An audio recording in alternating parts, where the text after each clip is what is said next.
Toejam Earl is a Sega Genesis game where you, and maybe even a friend too if you got that sort of thing, take control of the titular pair of aliens as they attempt to navigate planet Earth and locate the missing pieces of their spaceship.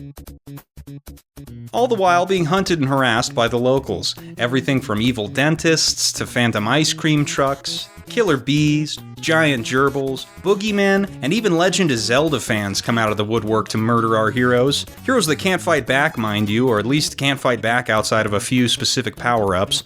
Now, what if I told you that this is a roguelike? One of the most rogue-like games there are, in fact. If you're unfamiliar with the genre, or have come to associate it with games like Hades, Slay the Spire, The Binding of Isaac, Balatro, you might be confused. Generally, the qualifications I see most often tossed around for the roguelike genre are a largely randomized element, usually the levels themselves, but often other aspects too, and permadeath, as in you get one go at it and when you die it's time to start again. Now, a large element of Toejam Earl is its randomly generated levels, which is the superior way to play. There is an option to play a fixed version of the game that's always the same, but that shit's for squares. Regardless, what I'm getting at is no, this isn't my flimsy justification for calling Toejam Earl a roguelike. I'm calling it that because it's literally like the game Rogue, from which the genre derives its name.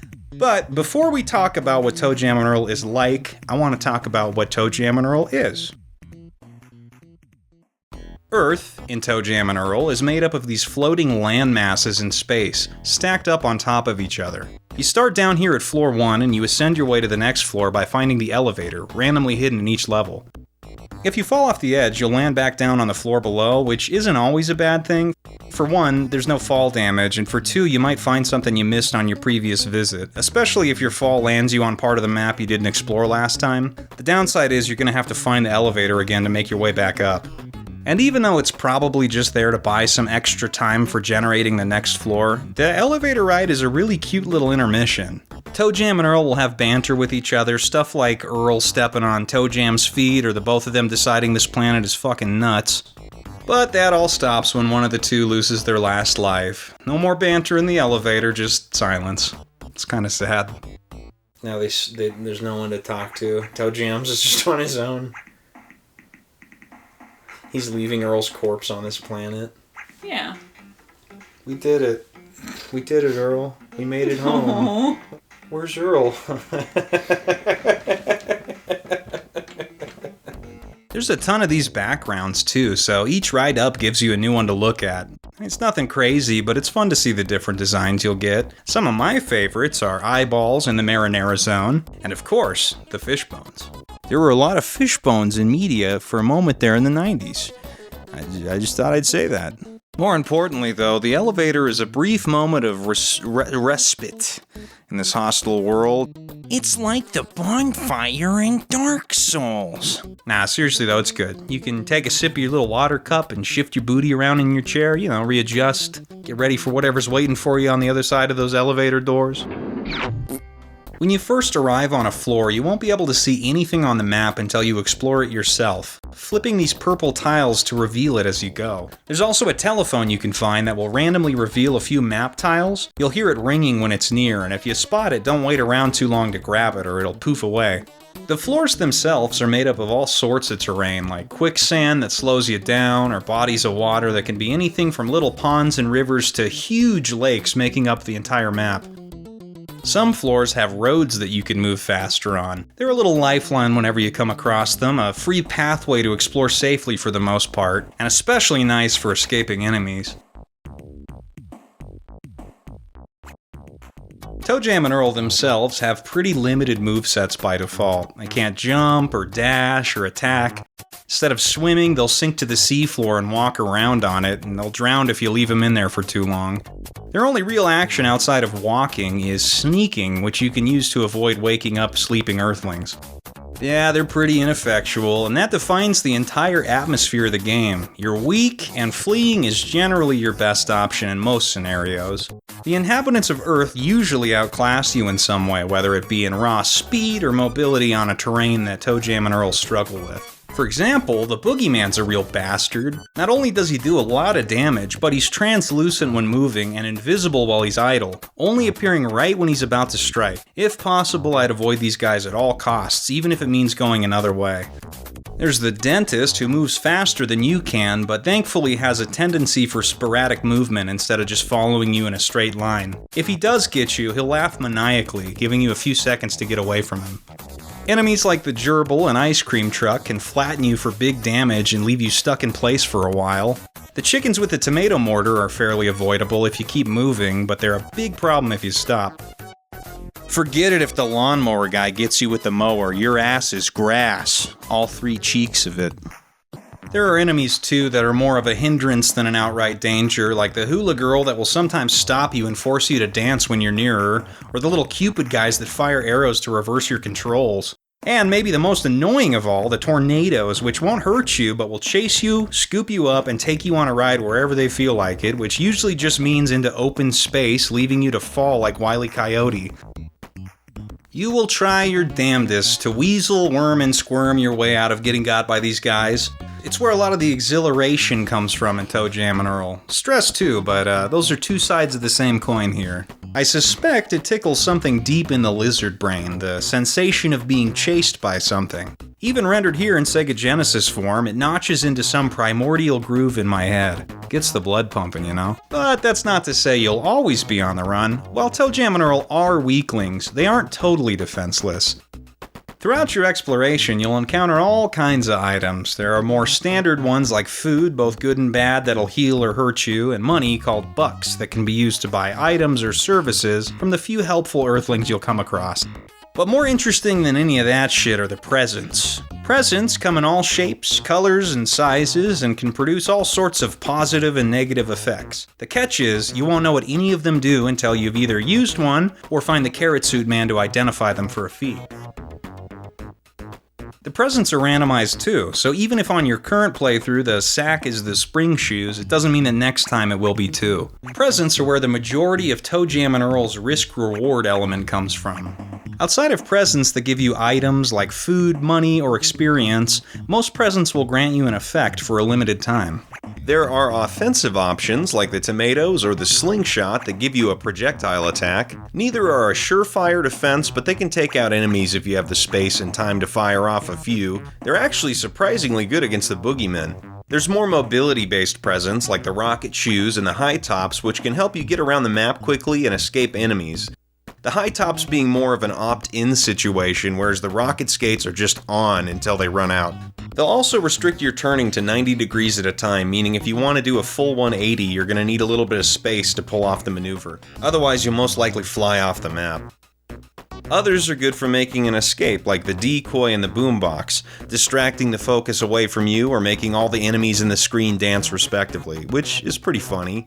All the enemies have a little dancing animation for when this happens. I like to try to catch some of the less common ones just to see what they do.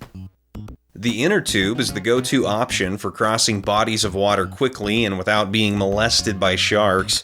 The Icarus wings are for flying, which is the ultimate freedom and safety. There's not a single enemy that can get you while you're up here, and you're free to travel wherever you please. Pathways be damned. Just be careful where you are when they run out. There are other, more utility-based presents like Doorway, which will open a portal to a random spot somewhere else on the map, or Unfall, which will warp you back up to the level that you just fell from. There's tons more positive presents, but I think you get the gist. As for the negatives, these can range from mildly annoying to devastating. Schoolbook, for example, just puts you to sleep, which isn't so terrible if nobody's around, and it's even pretty charming how you have to mash the buttons to shout "wake up" to get them back up and moving. Wake up! Wake up! Wake up! Wake up! Wake up! But it could be a real problem if you accidentally open this when there's monsters around. Randomizer scrambles up all the presents again, undoing all the work you've put in discovering what they do. Rain Cloud manifests a rain cloud above your head that occasionally strikes you with lightning, and it does a lot of damage. It sucks. You can hide underwater from it in a pinch. I mean, if you're lucky enough to open it near a body of water, that is. Otherwise, kiss 75% of your health goodbye. But even that seems like a mercy compared to Total Bummer, which outright kills you on the spot. So mean. Of course, between the extremes are more neutral presents as well, like rose bushes, which while active lets you spawn a single rose bush behind you that can stop enemies, but it'll also hurt you and your co-op partner. Root beer is another one that will heal you for a tiny bit, but at the cost of making you burp, which makes it impossible to sneak for a while. So, why ever open bad presents at all? Why not just wait till you could safely identify them and then just use the good ones? Well, in an ideal world, that's exactly what you would do. But, does this look like an ideal world to you?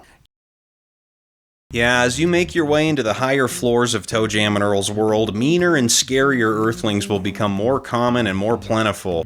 You're gonna find yourself in desperate situations, and the very item to escape them could be sitting in your inventory right now.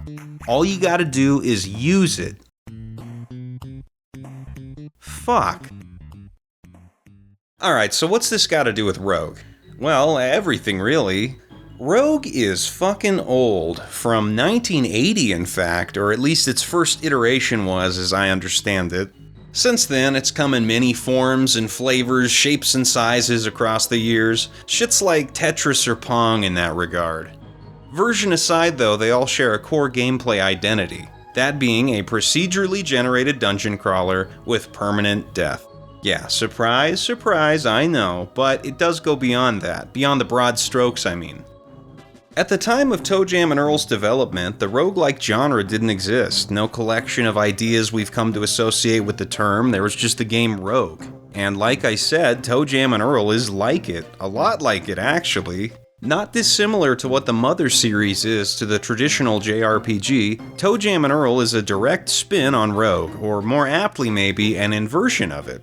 In Rogue, the game world is a dungeon with descending floors. Each floor consists of rooms connected by these passageways. The rooms will have items to collect like food, potions, scrolls, equipment, gold, but they can also contain enemies as well. And of course the map will only be revealed to you as you explore it, all randomly generated. Even with these primitive graphics, we can begin to see a similarity. Toejam and Earl's map is functionally the same, though now the rooms are these large islands. The corridors of Rogue are now these thin land bridges that will shift to reveal themselves to you as you approach them, an approximation of the way that you can't see down the hallways until you move down them in Rogue. Sure, the walls of the dungeon have been replaced with open air and a fall instead of just untraversable space, but the map has the same bones, the same intent. Guess what else? Rogue's potions, scrolls, and other items are unknowns until used or identified. Sound familiar? Finding the staircase is your method of progressing to the next floor down, just like Toejam and Earl's elevator is your method of progressing to the next floor up. Toejam and Earl even gain experience and level up as a holdover from Rogue, albeit with ranks like Doofus, Peanut, Poindexter, Homie, and Bro, to name a few. However, instead of slaying monsters like in Rogue, XP is gained from revealing the map and finding presents. That's because Toejam and Earl deliberately puts the focus almost entirely on exploration and away from combat. Out of the 27 presents in the game, only 2 provide any kind of combat ability. The rest better equip you for exploration or escaping, letting you traverse bodies of water or gaps in the map or get past hard groups of enemies. This shift in focus almost completely removes the sense that Toejam and Earl is essentially a dungeon crawler and what sets it apart from its inspiration. Of course, the other defining feature of Toejam and Earl is the ability to go at it with a friend. It's called Toejam and Earl, not Toejam or Earl, after all, although that is your option when playing by yourself. And this isn't some tacked-on bullshit like the second player playing as Tails either. I think this was the focal point. Seriously, the co-op mode feels almost modern in terms of functionality and quality of life. When Toejam and Earl are together, they share the screen, no problem. But the second they get too far apart, the screen will divide and follow each of them separately. There's even a nice pause when it happens, and the characters will slide into their new positions on the screen to keep things from becoming disorienting.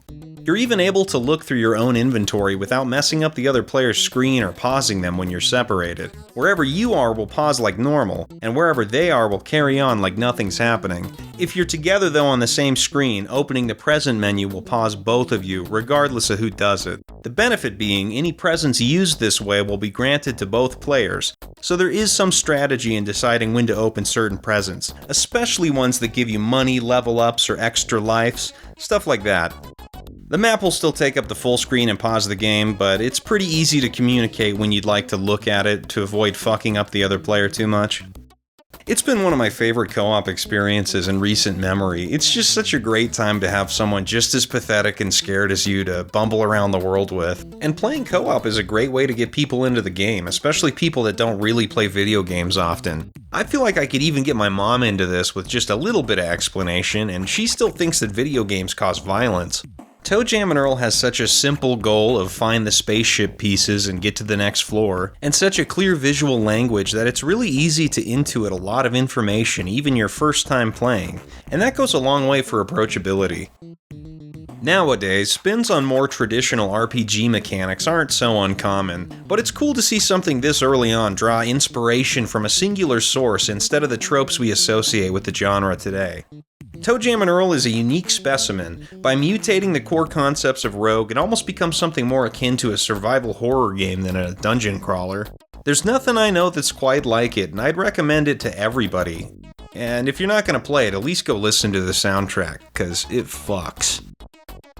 And if you like this video, I did other ones on other games. I recently did one on Spider-Man and Venom Maximum Carnage, which is an adaptation of a comic book into a Sega Genesis and Super Nintendo beat-em-up. I kind of go through and talk about how the game follows the book and how that kind of shapes the experience of the game. And the one before that was on Twisted Metal 2, which is a classic game that everybody knows, but not everybody's played, and I kind of get into the minutia of the gameplay and some of the finer details of that. Give them a watch. I'd appreciate it. Bye!